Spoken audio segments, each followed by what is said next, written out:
दोस्तों मेरा नाम सनी है और आज इस वीडियो में मैं आपको अडोब के लाइटरूम एप्लीकेशन के बारे में बताने वाला हूं, जो कि बहुत ही बेहतरीन एप्लीकेशन है जैसा कि आपको पता होगा। तो मैं इस लाइटरूम एप्लीकेशन के बारे में जो बात करने वाला हूं वो हमारे पास में डाउनलोड है और ये मैंने इसे ओपन कर लिया। ये हमारे पास में लाइटरूम का CC 2020 है। अगर आपको यही वर्जन चाहिए तो आप मैं इंस्टाग्राम पर मैसेज कर दीजिए, मैं आपको ये वहाँ पर लिंक दे दूँगा, आप वहाँ से डाउनलोड कर लीजिएगा।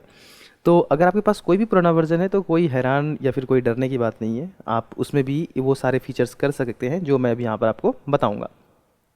तो मैं इसमें आपको बिगनिंग से बताऊँगा और आपको अगर एडवांस जानना है तो मैं इस पर 2-3 वीडियो और बनाऊँगा, तो आप हमारे इस चैनल को सब्सक्राइब कर लीजिए, आपको जानकारी मिल जाएगी। तो बिगिनिंग में हम ज़्यादा कुछ आप इसको मुश्किल मत समझिए। अगर आपने लाइटरूम कभी यूज नहीं किया है तो सिंपली आपको लाइटरूम इंस्टॉल करना है और लाइटरूम को ओपन कर लीजिए। ओपन करने पर हो सकता है आपको कुछ इस तरह का इंटरफेस दिखे जहाँ पर आपको कहे कैटलॉग बनाने को या फिर कैटलॉग बना बनाया मिल जाए। लेकिन अगर कैटलॉग बना बनाया भी मिल जाए, जैसा कि अभी यहाँ पर देख रहे हैं कैटलॉग ऑलरेडी बना हुआ है, तभी तो ये इंटरफेस खुला। लाइटरूम तभी ओपन होगा जब कैटलॉग बन जाएगा। जैसा कि आप देख रहे हैं यहाँ पर कैटलॉग का नाम डेमो है, लेकिन मैं यहाँ पर आपको सजेशन दूंगा कि नया कैटलॉग बनाइएगा हमेशा। जब आप नया कैटलॉग बनाइएगा तो आपको पता होगा कि आपने कैटलॉग को कहाँ सेव किया है। तो चलिए हम सबसे पहले क्या करते हैं, कैटलॉग बनाते हैं। लाइटरूम में कैटलॉग बनाना बहुत ज़रूरी है, क्योंकि लाइटरूम यही तो हमें सबसे अच्छी चीज़ देता है कि आप कैटलॉग बनाकर फ़ोटो को एडिट कीजिए, ताकि आप अपने फ़ोटोज़ में जो भी काम किए हैं वो आपके कैटलॉग में सेव हो। ठीक है, तो सबसे पहले हम कैटलॉग को बनाते हैं। फाइल में जाते हैं, न्यू कैटलॉग, और यहाँ पर बताता है कि आप अपने कैटलॉग को कहाँ सेव रखना चाहते हैं। तो C ड्राइव में सेव कभी मत रखिएगा, जैसा कि जानते हैं कभी भी कंप्यूटर ख़राब हो जाता है। तो मैं एक कैमरा फोल्डर चुनता हूँ और डेमो नाम के एक फ़ाइल में मैं कैटलॉग का नाम डाल देता हूँ यूट्यूब। मैं आपको सिखा रहा हूँ तो यूट्यूब, और डन कर दिया। एंटर करते ही लाइटरूम रीस्टार्ट होगा और हमारे यूट्यूब कैटलॉग को ओपन करेगा। कैटलॉग ओपन होते ही लाइटरूम का इंटरफेस फिर से ओपन होगा। यहाँ लाइब्रेरी है और ये डेवलप है, ये दो चीज़ याद रखना है। लाइब्रेरी के भीतर आपको फ़ोटो इंपोर्ट होगी, डेवलप में फ़ोटो एडिट होगी, बस यहीं पर बात ख़त्म। ठीक है, इंपोर्ट करने के लिए सिंपली अपने फोल्डर में जाइए और जहाँ पर भी आपके फ़ोटोज़ हैं, जैसे कि मेरे फ़ोटोज़ यहाँ पर मैंने 3 फ़ोटोज़ रखे हैं आपको समझाने के लिए। इसको मैं लाइटरूम में इंपोर्ट करा देता हूँ, या बीच में मैंने छोड़ दिया। तो मुझे यहाँ पर 3 फ़ोटोज़ दिखा रहे हैं और मैं इसको इंपोर्ट कर देता हूँ। फ़ोटो के इंपोर्ट हो जाने के बाद आपको सीधा डेवलप में चले जाना है, जहाँ पर कि फ़ोटो एडिट होगी। डेवलप का भी देखेंगे तो नीचे आपको एक पैनल दिखेगा जिसमें आपके फ़ोटोज़ होंगे। अभी मैंने 3 फ़ोटो डाले हैं तो 3 ही फ़ोटो है, नहीं तो यहाँ पर लाइन लग जाती फ़ोटो की, यहाँ से पूरे भीतर यहाँ तक। ठीक है, और लेफ़्ट साइड में आपको नेविगेशन दिखता है, जहाँ पर कि आप फ़ोटो को जूम करते हैं तो इसको हिला डुला कर अपने उस फ़ोटो तक पहुँच सकते हैं। ठीक है, प्रीसेट है, स्नैपशॉट है, ये सब छोड़ दीजिए, ये सब बाद की बात है। उसके बाद ऊपर देखेंगे तो लाइब्रेरी डेवलप, तो वही है, डेवलप में है हम। और राइट साइड में हमारा सारा काम होगा। तो बस आपको ये राइट साइड पर पूरा ध्यान नज़र बनाए रखना है। और इसी के नीचे देखेंगे प्रीव्यू है, रीसेट है। रीसेट मतलब अगर कोई भी काम आपने इस पर किया हुआ है और रीसेट कर देंगे तो ये पूरा रीसेट हो जाएगा, शुरू से आपको फिर करना होगा। लेकिन यहीं पर एक और चीज़ है, Ctrl+Z दबाएंगे तो अंडू होंगे और Ctrl+Shift+Z दबाएंगे तो रीडू होंगे। ये चीज़ें आपको याद रखनी है। ये तो विंडो में अक्सर सभी एप्लीकेशन में से काम करता है। ठीक है, अब हम क्या करेंगे, अब हम एडिट करना शुरू करेंगे। उससे पहले क्या करेंगे, इस सब को हम थोड़ा सा हाइड कर लेते हैं, ऊपर इसी को दबाकर पीछे हटा देते हैं। इसको, इसी को दबाएंगे फिर वापस ये आ जाएगा, हटा दिए। इसको भी नीचे हम कर देते हैं, ये लीजिए, ये भी नीचे चला गया। अब हमारे पास एक अच्छा जगह बन गया। अब थोड़ी सी चीज़ें और देख लेते हैं, जैसे कि इस फोटो के बारे में जो डिटेल्स है आपको इस लेफ़्ट साइड में दिख रहा है। अगर आप इसे हटाना चाहते हैं तो आई बटन दबाइएगा तो हट जाएगा, फिर आई बटन से ही आएगा। और ये जो डिटेल्स है, दोनों डिटेल्स आई बटन से ही आते हैं, आई बटन से गायब भी हो जाएंगे। नीचे आपको ये यहाँ पर लूप प्रीव्यू दिखेगा। लूप प्रीव्यू है कि बहुत सारे फ़ोटोज़ हैं और आपको छोटी साइज़ में, मतलब ज़्यादा इसको मतलब क्या कहते हैं, CPU को ज़्यादा प्रेशर नहीं होगा और लूप व्यू में वो दिखाना शुरू कर देगा। और उसके जस्ट बगल में यहाँ पर प्रीव्यू है बिफोर एंड आफ्टर का, कि आपने फ़ोटो को क्या एडिट किया। जैसे कि अभी इसका एक्सपोजर मैंने बढ़ा दिया तो ये हो गया बिफोर और ये हो गया, एक मिनट, क्या हो गया, हाँ, ये बिफोर था और राइट साइड वाला आफ्टर है। और जो भी काम होगा ये बिफोर एंड आफ्टर पे आप यहाँ पर देख सकेंगे। इसका एक शॉर्टकट भी है, एंटर बटन के जस्ट ऊपर आपको दिखेगा, उसको प्रेस करेंगे तो बिफोर एंड आफ्टर आपको यहाँ पर प्रेस होगा। जैसे ये बिफोर है, ये कोने में देखिए लिखा हुआ, ये आफ्टर है।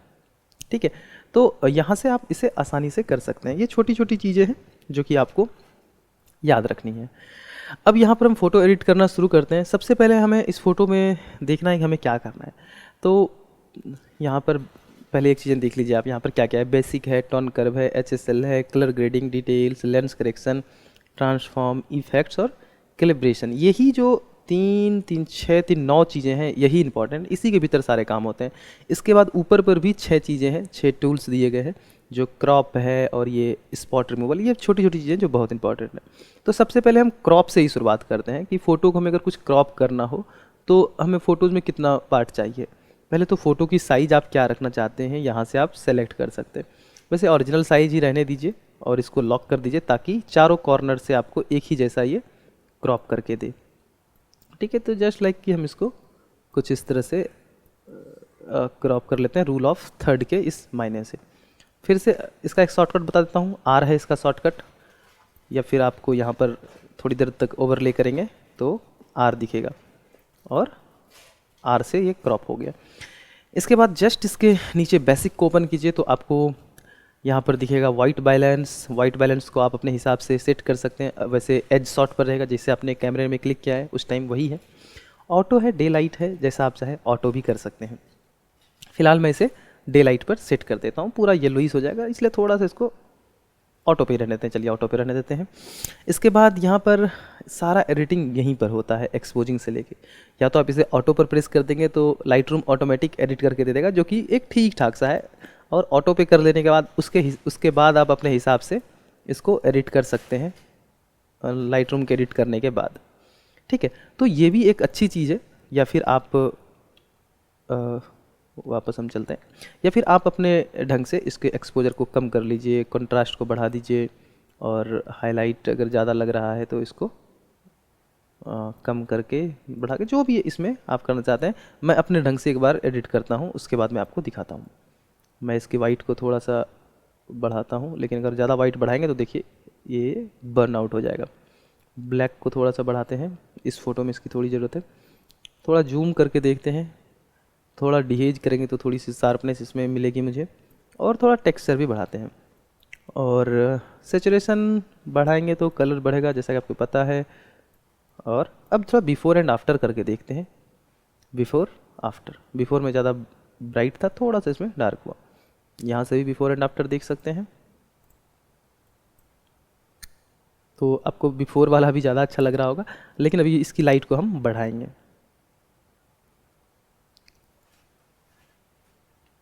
ठीक है, इसके बाद नीचे चलते हैं टोन कर्व में। टोन कर्व कई बार यूज होता है, कई बार यूज नहीं होता है। अलग अलग तरीके से आप इसको यूज कर सकते हैं। आप इसके जो ये लाइन है, कर्व है, इसको मोड़ कर आप अलग अलग जगह प्रयोग करके इसको कर सकते हैं। और यहाँ जो कोने में एक ऑन ऑफ का बटन सा है, इसको ऑन ऑफ करके देख सकते हैं। अच्छा लग रहा है, नहीं लग रहा है तो फिर इसको हटा भी सकते हैं। इसी में आपको रेड चैनल, ग्रीन चैनल और ये ब्लू चैनल दिए गए हैं। इसको भी ऊपर नीचे करके आप देखेंगे तो आपको, अगर इसको और नीचे की साइड करेंगे तो पूरे फ़ोटो में येलोइश टोन आ जाएंगे, ऊपर करेंगे तो ब्लूइश टोन आ जाएंगे। और देखिए कुछ कितना अलग सा एक टोन आ जाता है जब आप एक डॉट को इस तरह से करते हैं। तो ये बहुत ही अच्छा है। बाकी आप अपने कैसी एडिटिंग चाहते हैं उस हिसाब से इसको कर सकते हैं। ठीक है, फ़िलहाल मैं इसको इतना पर रहने देता हूँ। HSL बहुत इंपॉर्टेंट है अगर आप किसी इंडिविजुअल कलर पर काम करना चाहते हैं, उसके ह्यू को या फिर सेचुरेशन को या फिर लिमिनेंस को बढ़ाना चाहते हैं तो HSL में आ जाइए। और जैसे कि मुझे ये जो येलोइस है, इसके टोन को थोड़ा सा कलर देना है, तो सेचुरेशन में आ गए और हम पूरा इसको बढ़ा सकते हैं या फिर घटा सकते हैं। इसके लिमिनेंस पे आ जाएंगे तो इसको हम ब्राइट कर सकते हैं या फिर हम कम कर सकते हैं। कम करेंगे तो अच्छा नहीं लगेगा, थोड़ा ब्राइट कर देते हैं। ह्यू में आकर थोड़ा सा इसको हम ऑरेंज सा टोन दे देते हैं। वैसे तो अभी पहले की तुलना में थोड़ा डार्किश लग रहा है, लेकिन कोई बात नहीं, अभी एक और चीज़ है। इसके इसी तरह से आप सेचुरेशन, लेमिनेंट्स को भी बढ़ा सकते हैं। इसी में एक और यहीं पर कलर के ऑप्शन है।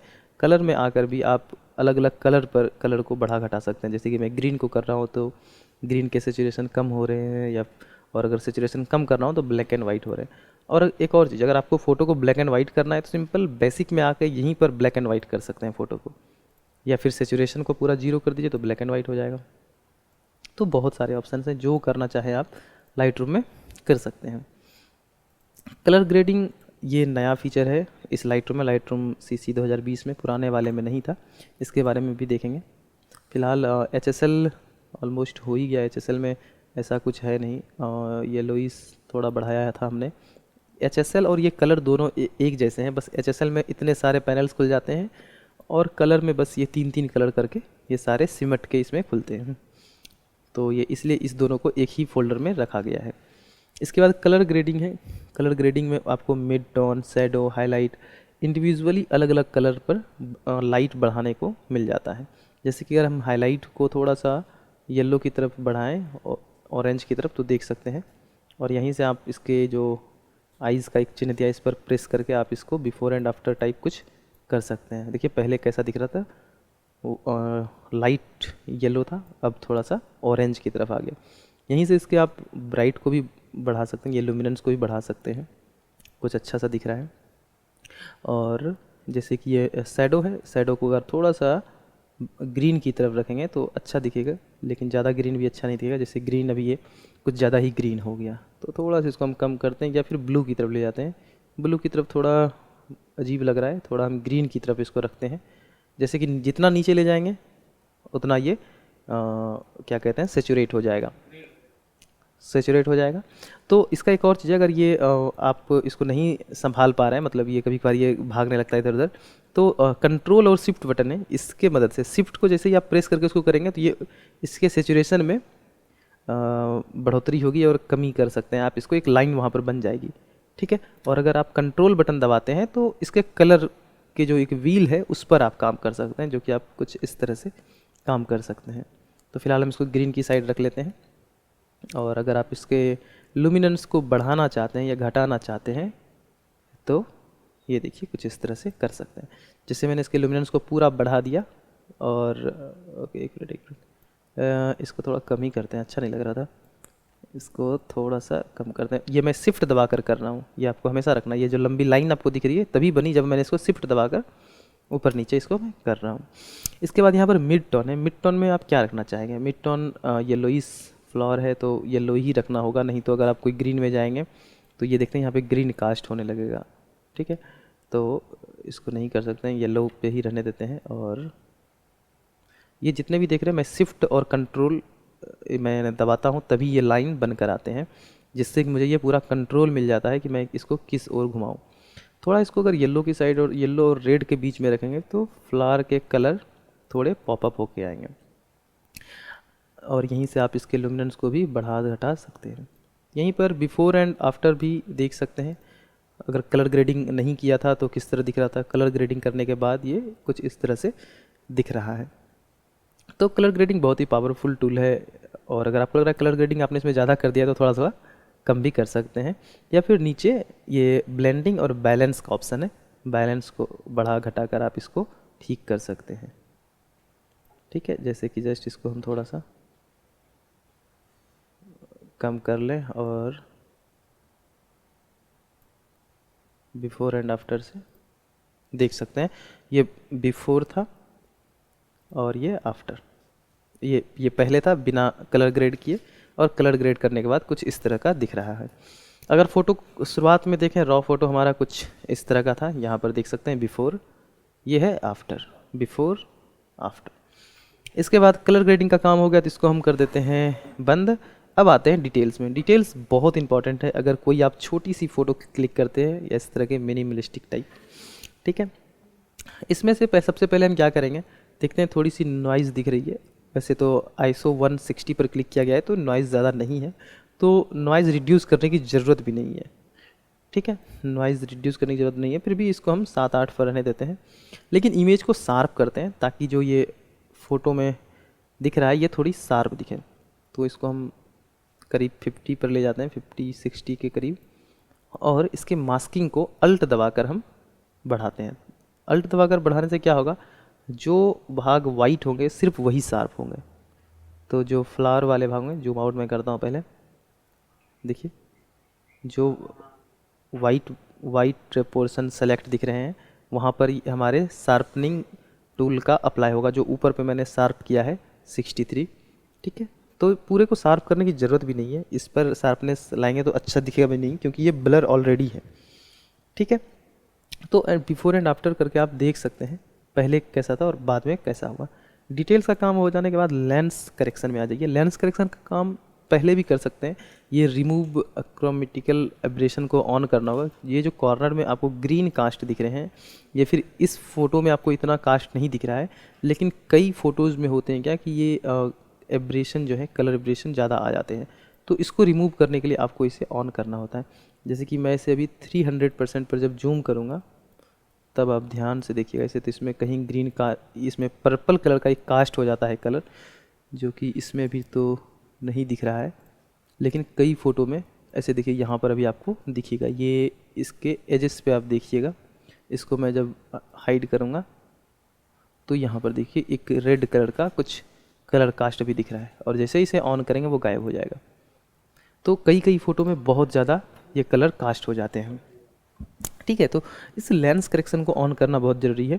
और नीचे वाले जो प्रोफाइल करेक्शन है, इसको भी ऑन करना होता है। अगर आपके फ़ोटोज़ में कोई बिल्डिंग्स के फ़ोटो ले लिए हैं आपने, तो जो होराइजन है उसका वो ठीक कर देगा ये। और वैसे भी आप इसको ऑन कर सकते हैं। और यहाँ पर अगर आपके लेंसेस को ये सेलेक्ट कर लेता है तो ठीक है, नहीं तो आप अपने लेंस को यहाँ से सेलेक्ट कर लीजिए। जैसे यहाँ पर मैंने टैमरॉन के लेंस से क्लिक किया तो ऑलरेडी ये टैमरॉन को सेलेक्ट कर लिया है। अगर आपने कैनन तो कैनन सेलेक्ट कर लीजिएगा, और यहाँ पर निकॉन वगैरह भी आ जाते हैं। नीचे ऐसे करके भी देख सकते हैं, निकॉन तो होगा ही। कहाँ गया निकॉन, देख लें, क्योंकि निकॉन के कैमरे बहुत लोगों के पास होंगे, निकॉन भी सेलेक्ट कर सकते हैं। वैसे तो हमारे पास में भी ये टैमरॉन के लेंस से क्लिक किया गया है, तो मैं इसको टैमरॉन सेलेक्ट कर देता हूँ, ताकि वो इसमें जो है सारे लेंसेस के जो सेटिंग्स हैं उसमें फीड कर दिए गए हैं कि किसी भी लेंस में कोई कलर एब्रेशन जैसा भी होगा ये उसको ठीक कर देगा। तो लेंस करेक्शन हो जाने के बाद ट्रांसफॉर्म है, इसका उपयोग ज़्यादा आपको नहीं मिलेगा, क्योंकि अगर आप किसी बिल्डिंग्स या फिर किसी ऐसी चीज़ की फ़ोटो क्लिक करते हैं जिसमें कि ये होराइजन वगैरह ठीक करने का रहेगा, तभी आप इसको यूज कर पाएंगे, नहीं तो वैसे इसमें क्या ही यूज इसका करना। इसको भी छोड़ देते हैं।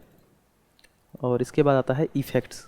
इफ़ेक्ट्स में आप सबसे पहले नीचे आते हैं, ऊपर वाला भी देखेंगे, ग्रैन का है। अगर आप अपने किसी फ़ोटो में ग्रैन डालना चाहते हैं, कभी कभार होता है कि फ़ोटो को एक विंटेज लुक देने के लिए हम ग्रैन डालते हैं फ़ोटो में, तो वो भी करने के लिए आप ग्रैन डाल सकते हैं। वैसे तो मैं कभी ऐसा करता नहीं। ऊपर वाले फीचर में देखेंगे तो एक है विग्निटी का। विग्निटी क्या करती है कि हमारे फ़ोटो के सेंटर में हमारा ध्यान आकर्षित कराती है, और कॉर्नर पे थोड़ा डार्क कर देती है। जैसे कि इसको हम अभी करके देखते हैं, देख लीजिए। जैसे मैंने इसको 32 पे कर दिया, और इसके मिड पॉइंट को और नज़दीक कर दिया, और राउंडनेस थोड़ा सा ज़्यादा करके, फेदर इतना ही रहने देते हैं। बिफोर एंड आफ्टर करके देख सकते हैं। अगर आपको अच्छा नहीं लग रहा है तो ये हटा भी सकते हैं। फ़िलहाल इसको 39 से थोड़ा सा कम करके 20 के पास कर दीजिए, फिर देखिए ये ठीक लग रहा है। इसके बाद कैलिब्रेशन है, यहाँ पर भी आप कलर के साथ खेल सकते हैं। ये सब चीज़ें आप जब पूरा एक्सपर्ट हो जाएंगे तब आपको ये यूज करने में अच्छा रहेगा। अलग अलग फ़ोटोज़ में इसको यूज कर सकते हैं। कुछ इस तरह से हो गया। अब यहीं पर बिफ़ोर एंड आफ्टर के लिए जस्ट इसको प्रेस करके देखिए। पहले ये फ़ोटो कुछ इस तरह की थी, अब यहाँ पर कुछ इस तरह से रिच कलर। और अगर अभी लग रहा है कि इसमें ज़्यादा कलर हो गए तो जस्ट इसके सेचुरेशन को थोड़ा सा आप कम कर सकते हैं। बिफ़ोर एंड आफ्टर, बिफ़ोर और ये आफ्टर। तो इस तरह से लाइटरूम में आप आसानी से अपने फ़ोटोज़ को एडिट कर सकते हैं।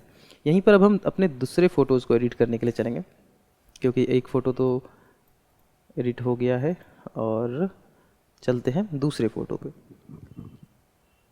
दूसरे फ़ोटो को सेलेक्ट करने के बाद इसको हम नीचे कर देते हैं।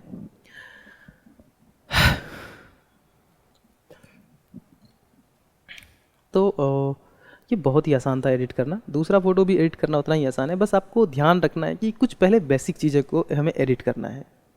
ठीक है, जैसे कि पिछले फ़ोटोज़ में हमने इन सभी चीज़ों का उपयोग कर लिया। कई फ़ोटोज़ में इन सारी चीज़ों का उपयोग नहीं होगा, और कई फ़ोटोज़ में ये क्रॉप का उपयोग भी नहीं होगा, और इधर ये चीज़ें हैं इसके उपयोग होंगे, तो ये भी ध्यान में रखना है। ठीक है, तो इस फ़ोटो में क्या करना है, चलिए सबसे पहले हम लेंस करेक्शन ही कर डालते हैं। वो जो मैंने बताया था कि प्रोफाइल करेक्शन और लेंस करेक्शन करना बहुत ज़रूरी है, उसको सबसे पहले कर डालते हैं।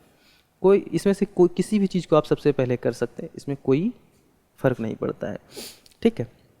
तो उसके बाद हम क्रॉप करते हैं।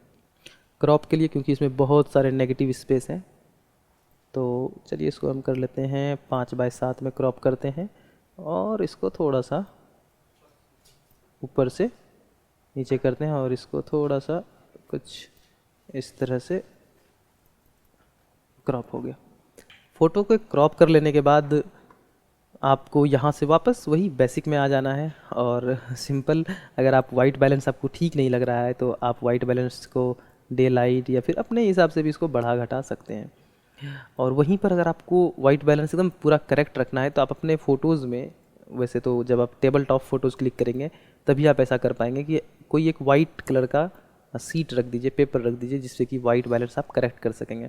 या फिर कई बार क्या होता है कि आपके फ़ोटोज़ में अगर कहीं वाइट सब्जेक्ट कुछ दिख रहा है तो वहीं पर आप अपना पिन ड्रॉप लगाकर, ये जो है वाइट बैलेंस सेलेक्टर, इसको वाइट पर जब आप लेके जाइएगा तो वाइट बैलेंस को ये करेक्ट कर देगा। जस्ट मैंने इस पर क्लिक किया और मुझे लग रहा है कि ये वाइट करेक्ट है।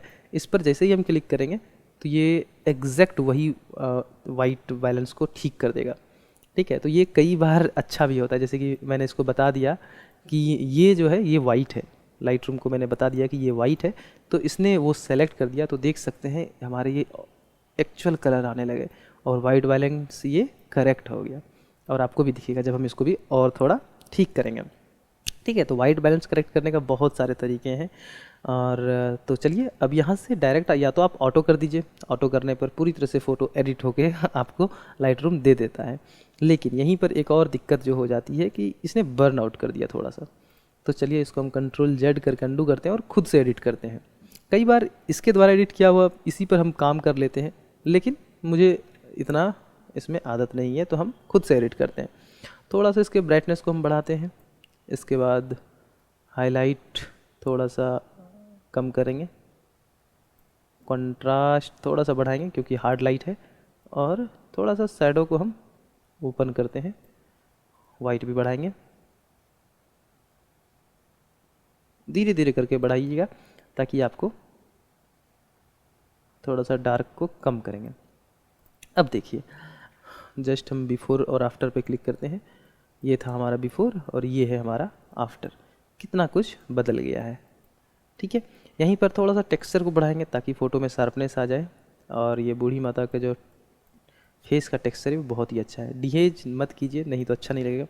कई बार हमारे फ़ोटोज़ में कलर और सेचुरेशन का ज़रूरत नहीं होता है, लेकिन वाइब्रेंस थोड़ा बढ़ाएंगे तो आपको कलर मिल जाएंगे, बट ज़्यादा मत बढ़ाइए, नहीं तो अनरियल सा लगेगा, ठीक है। तो जस्ट हम बिफोर देखते हैं, बिफोर आफ्टर, यहाँ से भी देख सकते हैं बिफोर आफ्टर। अगर आपको लग रहा है ये फ़ोटो यहाँ तक में एडिट हो गई तो यहाँ इसको यहीं पर छोड़ सकते हैं, ठीक है। और अगर आप आगे बढ़ना चाहते हैं तो जस्ट टर्न कर्व पर आइए। एडिट करते हुए तो बहुत सारी चीज़ें एडिट कर सकते हैं। टर्न कर्व में आके सिंपल टर्न कर्व में कंट्रास्ट दे सकते हैं अपने फ़ोटोज़ को, और इंडिविजुअली लाइट शैडो पर काम कर सकते हैं। तो टर्न कर्व का भी एक अलग ही टॉपिक है कि टर्न कर्व हम कैसे यूज करते हैं, इस पर भी हम आपको एक अलग वीडियो बनाएंगे। फ़िलहाल बेसिक है तो सिंपली आप देखिए कि मैं कैसे यूज करता हूँ, आप वैसे ही यूज कर सकते हैं। ऑलमोस्ट 90% फ़ोटो में कुछ इसी तरह के टर्न कर्व यूज होते हैं, जिसमें कि ये जो यहाँ पर एक डॉट, दूसरा डॉट, तीसरा, और ये तीसरा डॉट है ये ब्राइटनेस होता है ऊपर, इसको थोड़ा सा बढ़ाते हैं ताकि फ़ोटो ऊपर ब्राइट हो, नीचे थोड़ा सा डार्क हो। कई बार इसको ऊपर भी करते हैं ताकि फ़ोटोज़ में एक अलग तरह का इफ़ेक्ट आ जाए, और कई बार तो इस टर्न कर्व का उपयोग भी नहीं करते हैं। इसी तरह से यहाँ पर अगर फ़ोटोज़ में आपको लग रहा है कि ज़्यादा येलोइश आ गया है तो थोड़ा इसको ऊपर बढ़ा दीजिए, तो इसमें थोड़ा ब्लूइश टोन आ जाएंगे। बिफोर एंड आफ्टर देख सकते हैं, अगर आपको पसंद ना है तो इसको हटा भी सकते हैं, ठीक है। टोन कर्व का काम हो जाने के बाद कलर सेचुरेशन, अगर आपको लग रहा है कि ग्रीन कलर को थोड़ा और हम इन्हेंस कर सकते थे तो जस्ट ग्रीन के ह्यू को थोड़ा सा बढ़ाइए और सेचुरेशन बढ़ाइए घटाइए, जो भी इसमें आपको ठीक लगे। मैं अपने हिसाब से कर रहा हूँ। येलो को थोड़ा सा हम कम करेंगे, और फेस कलर है ये तो इसको हम कुछ इस तरह से, रेड कलर को थोड़ा सेचुरेट करते हैं।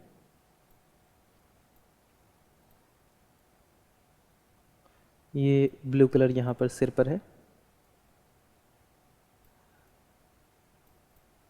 ठीक है। तो ये बिफोर, ये आफ्टर, जस्ट इसको आप देख सकते हैं हर एक पैनल को हाइड एंड हाइड करके। कलर ग्रेडिंग का उपयोग आप हर एक फ़ोटो में, जैसा कि मैंने बताया, कि कर भी सकते हैं। अलग अलग फ़ोटो में अलग अलग तरह से इसका उपयोग होता है। किसी किसी फ़ोटो में करना है, किसी किसी फ़ोटो में नहीं भी कर सकते हैं। फिलहाल इसके मिड टोन को ब्लू की साइड में थोड़ा ले जाता हूँ और थोड़ा सा डार्कर, लाइटर, कुछ इस तरह से, और ब्राइटनेस को थोड़ा सा बढ़ाते हैं और थोड़ा सा वायलेंस को कम करते हैं। ये इसका बिफोर है, ये आफ्टर है। थोड़ा सॉफ्ट हो गया। डिटेल्स में आके देखेंगे 160 के आईएसओ पे है, लेकिन फिर भी थोड़ा सा ग्रेन आपको ये जहाँ ब्लर है वो दिखेगी, क्योंकि शार्पनेस ऑलरेडी 40% पर है। तो मास्किंग को थोड़ा हम बढ़ा देंगे। जैसा कि मैंने बताया था कि मास्किंग से हम उसी जगह पर शार्प करते हैं जहाँ पर हमें ज़रूरत है। जो वाइट एरिया है वहीं पर शार्प होगी। तो जस्ट जो जहाँ पर भी अल्ट दबाकर मैं इसे बढ़ा रहा हूँ, जो डार्कर दिख रहे हैं, ब्लैक एरिया दिख रहे हैं, वहाँ पर ये शार्प नहीं होगा। तो इसे मैं 39 पर रख देता हूँ। अब देखेंगे कि यहाँ पर थोड़ा कम हुआ। या फिर इसके जस्ट नीचे एक नॉइज़ रिड्यूसन का है, इसको आप बढ़ाइए तो इसके नॉइज़ जो है रिड्यूस होंगे। देखिए ये 0 पर है तो किस तरह के यहाँ पर नॉइज़ दिख रहे हैं। थोड़ा सा इसको बढ़ा दीजिए 30 पर, तो नॉइज़ हो जाते हैं रिड्यूस। अब यहाँ इनके फेस पर आ जाइए। लेकिन यहाँ पर थोड़ा सा फेक लग रहा है, तो इसको हम ज़्यादा नहीं बढ़ाएंगे, नहीं तो ये थोड़ा बेकार लगेगा। ये फेस भी तो ठीक से दिखाना है। मास्किंग को भी थोड़ा कम करेंगे, नहीं तो अजीब लगेगा। अब देखिए, ठीक है, डिटेल्स ठीक है। लेंस करेक्शन हमने ऑलरेडी पहले ही कर दिया था, रिमूव क्रोमेटिकल एब्रेशन, और यहाँ पर प्रोफाइल करेक्शन को ऑन कर दिया था। ट्रांसफॉर्म का इसमें कोई ज़रूरत नहीं है, इफेक्ट का इसमें ज़रूरत है, क्योंकि ये पोर्ट्रेट इमेज है। अब देखिए, इसको हाइलाइट्स को मैंने जो बताया था, ये जो विग्निटी है, अगर हम विग्निटी को ऑन करते हैं तो हमारा सारा ध्यान तस्वीरों पर आ जाता है। कई सारे फ़ोटोज़ में आपने ऐसा देखा होगा और आपको लगता होगा कि ये डार्कर क्यों है चारों ओर, और बहुत ही रियल लगता है। ये बहुत ही इंपॉर्टेंट है।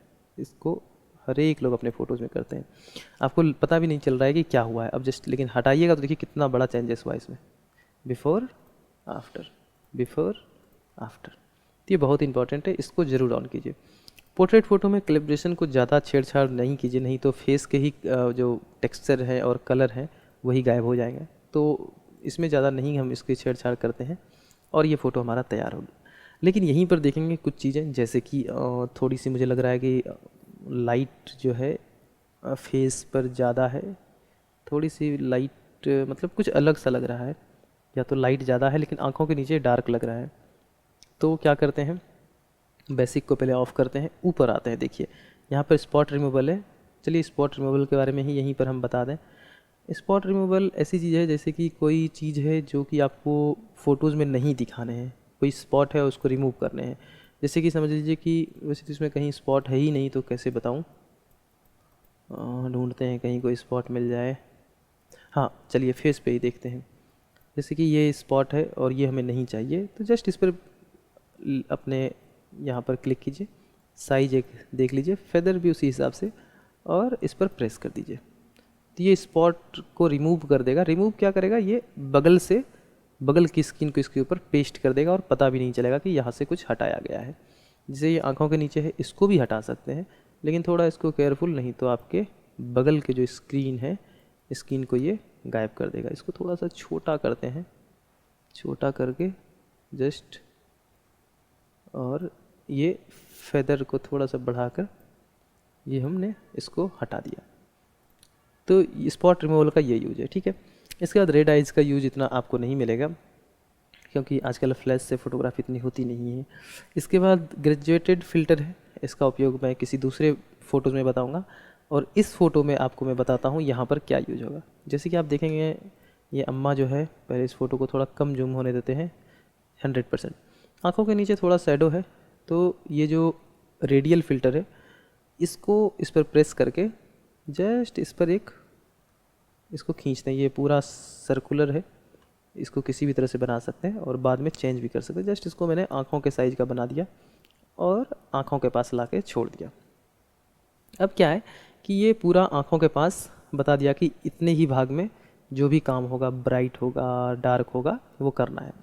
आप एक बार चेक कर सकते हैं इसको बीच में रख के कि कहाँ सेलेक्ट हुआ है। तो लेकिन अभी ये रिवर्स सेलेक्ट हो गया है। हुआ क्या है, ये जितने में ये सर्कुलर है वहाँ सेलेक्ट ना होके उसको छोड़कर सारे जगह सेलेक्ट हो गया। तो इसके लिए यहाँ से आप इसको इन्वर्ट कर सकते हैं। इन्वर्ट करने के बाद क्या होगा, ये कुछ इतने ही भाग पर सेलेक्ट है। क्या करना है, सेलेक्ट हो जाने के बाद इसके ब्राइटनेस को बढ़ा देना है यहाँ से एक्सपोजर को।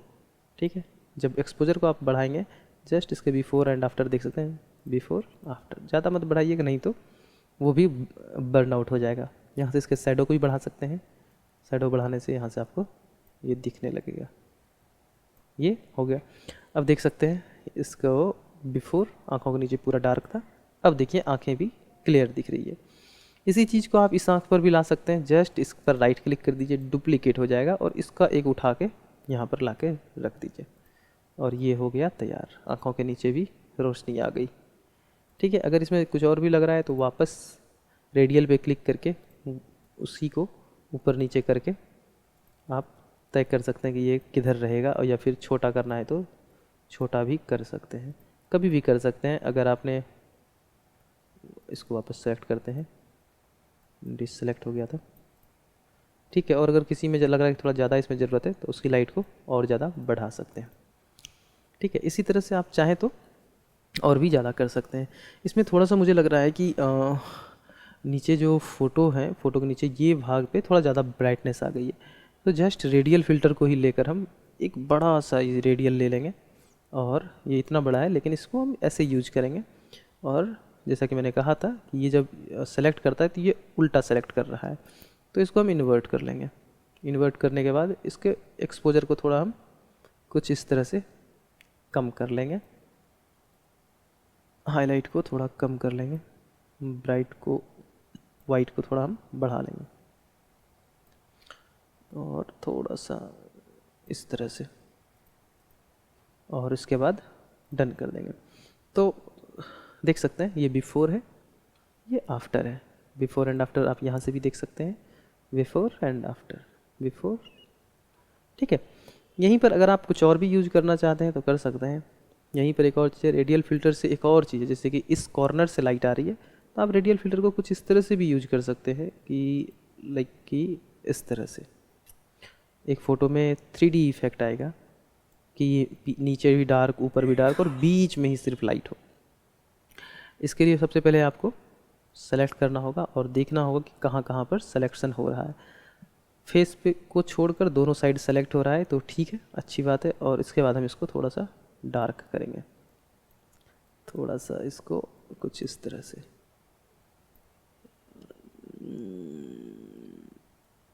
ओके, ठीक है, और ये हो गया हमारा तैयार। अब देखिए बिफोर आफ्टर।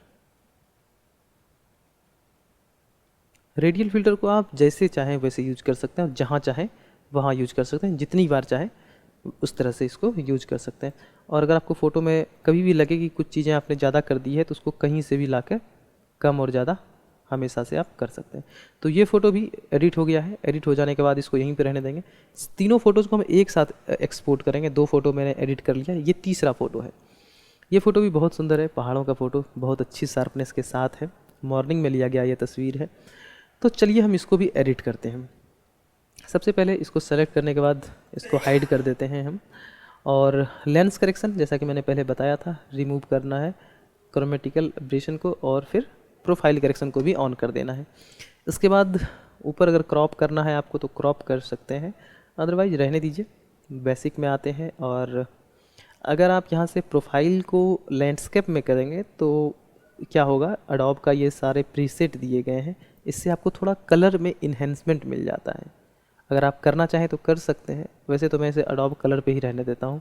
बहुत सारे लोग करते हैं, अगर आप लैंडस्केप पे करेंगे तो आपको शार्पनेस भी अच्छी मिल जाती है, और ये एडोब का प्रीसेट है तो आप इसको कर सकते हैं। फिलहाल इसको हम एडोब कलर पे ही रहने देते हैं। और यहाँ से एज शॉट है, इसको आप अलग अलग पर देकर देख सकते हैं, डे लाइट, क्लाउडी, टंगस्टन, इस सभी पर देकर देख सकते हैं कि आपको कौन सा कलर ठीक लग रहा है। जो ठीक लग रहा है उस हिसाब से कर सकते हैं। फ़िलहाल थोड़ा सा मुझे लग रहा है क्रॉप करने की ज़रूरत है, तो इसको हम थोड़ा क्रॉप कर लेते हैं। अब यहाँ पर देखेंगे तो एक ठीक ठाक सा एक्सपोज है, बट थोड़ा एक्सपोजर बढ़ाते हैं। कंट्रास्ट थोड़ा सा बढ़ाना होगा। हाईलाइट थोड़ा कम कर देते हैं। शैडो नहीं निकाल सकते, इसका शैडो बहुत अजीब होगा। वाइट थोड़ा सा ब्लैक रहने देते हैं। टेक्सचर बढ़ाते हैं। टोन कर्व पर आकर फिर वही 3 चीज़ों को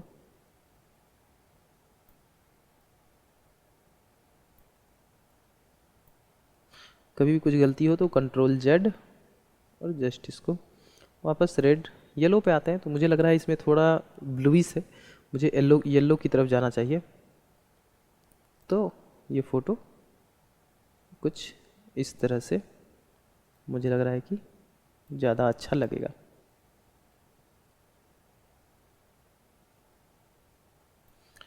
फ़ोटोग्राफी में हमेशा आप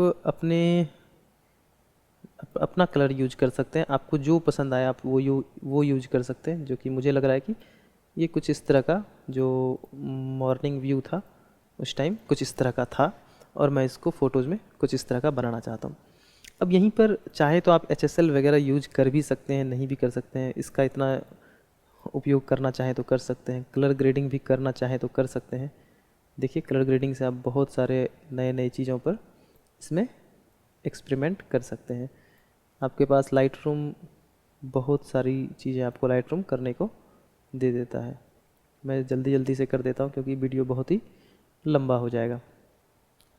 तो जस्ट इसको थोड़ा सा रेडिस की तरफ बढ़ा देते हैं।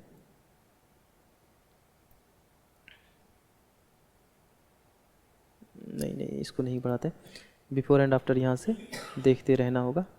डिटेल्स में आके थोड़ा सा देखेंगे, यहाँ पर नॉइज़ बहुत दिख रहा है तो इसको नॉइज़ को रिड्यूस करना होगा, शार्पनेस बढ़ाना होगा और मास्किंग को थोड़ा सा ऑन करना होगा क्योंकि यहाँ पर बहुत सारे नॉइज़ आपको दिख रहे थे। मास्किंग थोड़ा सा कम करते हैं, शार्पनेस को थोड़ा सा बढ़ाते हैं। इसके बाद डिटेल्स का काम हो जाने के बाद ट्रांसफॉर्म का काम तो है नहीं, इफ़ेक्ट्स भी इसमें ज़्यादा यूज नहीं होंगे, और कलर कैलिब्रेशन है। और कलर कैलिब्रेशन का यूज बहुत होता है इस तरह के फ़ोटोज़ में, जहाँ पर कि फैसिनेटिंग लगता है कि आप किस तरह का बनाना चाहते हैं उस तरह का बना डालिए। तो जो भी आपको पसंद हो उस तरह से इसको ज़्यादा कम करके आप इसको कर सकते हैं। जैसे कि लाइक मैं इसको कुछ इस तरह का कलर बनाना चाहता हूँ। इसको बाद में आप चेंज भी कर सकते हैं, बिफोर एंड आफ्टर करके आप इसको चेक भी कर सकते हैं। तो फ़ोटो पहले कुछ इस तरह की थी, बिफोर एंड आफ्टर। जस्ट इसको यहाँ पर प्रेस करके देख सकते हैं। पहले कुछ फ़ोटो इस तरह की थी, अब यहाँ पर कुछ इस तरह है। वहीं पर अगर आपको इस फ़ोटो में कहीं पर भी लग रहा है कि कुछ बदलाव, तो वापस आप यहाँ पर कुछ चेंजेस चाहे तो यहीं से आके कर सकते हैं। ऐसा कुछ नहीं है कि बाद में नहीं कर सकते। अगर कुछ कलर बढ़ाना हो घटाना हो तो यहाँ से कर सकते हैं। जिस तरह का भी आप चाहें उस तरह से इसको कर सकते हैं। अगर वाइब्रेंस या फिर सैचुरेशन बढ़ाना हो तो आप इसको आसानी से बढ़ा सकते हैं। वो तो आपके ऊपर है कि आप अपने फ़ोटोज़ में क्या करना चाहते हैं। अलग अलग टाइम पर इसको बढ़ा घटा सकते हैं। ठीक है, तो ये फ़ोटो हमारा एडिट होके तैयार है, और ये बेसिक था कुछ, आप इसको आसानी से कर सकते हैं। इतना हो जाने के बाद सिंपली आप इस तीनों फ़ोटोज़ को एक साथ एक्सपोर्ट कर सकते हैं। जस्ट तीनों फ़ोटो को सेलेक्ट कर लीजिए, फाइल्स में जाइए और यहीं पर आपको एक्सपोर्ट का दिख जाएगा, कंट्रोल शिफ्ट ई, और यहाँ से आप अपने एक्सपोर्ट के लिए फ़ोल्डर चुन सकते हैं। जस्ट मैं इसको डेस्कटॉप चुन लेता हूँ, और किसी फ़ोल्डर में कह रहा है डालना है तो नहीं, मुझे डेस्कटॉप के बाहर ही रहने दीजिए। चलिए डेस्कटॉप पे डाल देते हैं, न्यू पे, डेस्कटॉप में न्यू फोल्डर में डाल दीजिए। रीनेम करना है तो रीनेम कर सकते हैं, और फाइल कौन से फॉर्मेट में रखना है, फ़ोटोशॉप, टिफ, पीएनजी, डीएनजी या ओरिजिनल भी एक्सपोर्ट करना हो तो कर सकते हैं, लेकिन मुझे जेपेक में करना है। और फाइल sRGB में कर लीजिए, और लिमिटेड साइज करनी है फ़ोटो की तो कर सकते हैं। फ़ोटो अगर फुल साइज़ में करनी है फुल 100% कर दीजिए, और इमेज को रिसाइज करना है तो रिसाइज कर सकते हैं, कितने मेगापिक्सल का आपको चाहिए, या फिर जितना भी जैसे ये मेरा 24 मेगापिक्सल का कैमरा है, तो 24 मेगापिक्सल के बाद अगर हम इसमें 10 करते हैं तो एक्सपोर्ट होने के बाद ये 10 मेगापिक्सल का फ़ोटो बन जाएगा। लेकिन हम चाहते हैं इसमें कोई भी चेंजेस ना हो, इमेज हमारी ओरिजिनल साइज़ की हो। शार्पनेस अगर आप चाहते हैं कि फ़ोटो में आखिरी में कोई शार्प हो तो यहाँ पर इसको टिक कर सकते हैं, तो इसको स्क्रीन के हिसाब से कीजिए। और अगर आप प्रिंट करवा रहे हैं तो मैट या ग्लॉसी जिस पेपर पे भी प्रिंट करवा रहे हैं उस हिसाब से इसको सेलेक्ट करके प्रिंट कर सकते हैं। लेकिन मैं इसे स्क्रीन पर रहने देता हूँ और शार्पनेस की जो अमाउंट है उसको स्टैंडर्ड रहने देते हैं। मेटा डाटा का बात है तो यहाँ पर आप इसको रहने दीजिए, मेटा डाटा को रिमूव मत कीजिए। रिमूव भी कर सकते हैं, अगर आप फ़ोटोज़ को मतलब प्रिंट कर रहे हैं तो रिमूव कर भी सकते हैं, और अगर अपने किसी शटरस्टॉक जैसी वेबसाइट पर अपलोड कर रहे हैं तो मेटा डेटा को रहना देना चाहिए, ताकि वहाँ पर आपकी सेटिंग्स अपेयर होती है। ठीक है, अगर आप अपनी फ़ोटोज़ में वाटरमार्क लगाना चाहते हैं तो वाटरमार्क भी लगा सकते हैं। वाटरमार्क कैसे लगता है, जस्ट वाटरमार्क पे क्लिक कीजिए और एडिट वाटरमार्क पे जाइए, और जिस तरह से यहाँ देख रहे हैं कॉपीराइट सनी राणा लिखा हुआ आएगा, यही वाटरमार्क है। यहाँ पर आप इमेजेस भी लगा सकते हैं, यहाँ टेक्स्ट है, यहाँ ग्राफिक है। फिलहाल ये अलग चीज़ें, इसको बाद में देखेंगे। वाटरमार्क को हटा देते हैं। सिंपली एक्सपोर्ट पे जैसे ही क्लिक करेंगे ये एक्सपोर्ट होना शुरू हो जाएगा। तो एक्सपोर्ट होने में ज़्यादा टाइम नहीं लगता है। एक्सपोर्ट 3 फाइल्स यहाँ पे लिखा हुआ आ रहा है और एक्सपोर्ट ये थोड़ी देर में हो जाएगा। डेस्कटॉप पर न्यू नाम से एक फ़ोल्डर बना है और यहाँ पर हमारे फ़ोटोज़ एक्सपोर्ट होकर आ गए हैं। तो देख सकते हैं, एक ये फ़ोटो है, दूसरा, तीसरा। तो बहुत ही आसान था लाइटरूम। अभी मैं लाइटरूम पर एक दो वीडियोज़ और बनाऊँगा। अगर आपको कुछ पूछना है तो आप हमसे पूछ सकते हैं कमेंट में, और इंस्टाग्राम पर आप मैं पूछिए, वहाँ पर मैं आपको जल्दी जवाब दे पाऊँगा। तो अगर आपको ये वीडियो पसंद आया तो इस वीडियो को लाइक कर दीजिए, शेयर कर दीजिए, और आप अगर पर्टिकुलर किसी चीज़ के बारे में जानना चाहते हैं तो जैसा कि मैंने बताया कि आप मुझे इंस्टाग्राम पर मैसेज कर सकते हैं, कमेंट भी कर सकते हैं। और बस ऐसे ही, अगर आपको अच्छा लग रहा है तो हमारे चैनल को सब्सक्राइब कर लीजिए। मिलते हैं किसी नए वीडियो में, तब तक आप अपना ख्याल रखिए।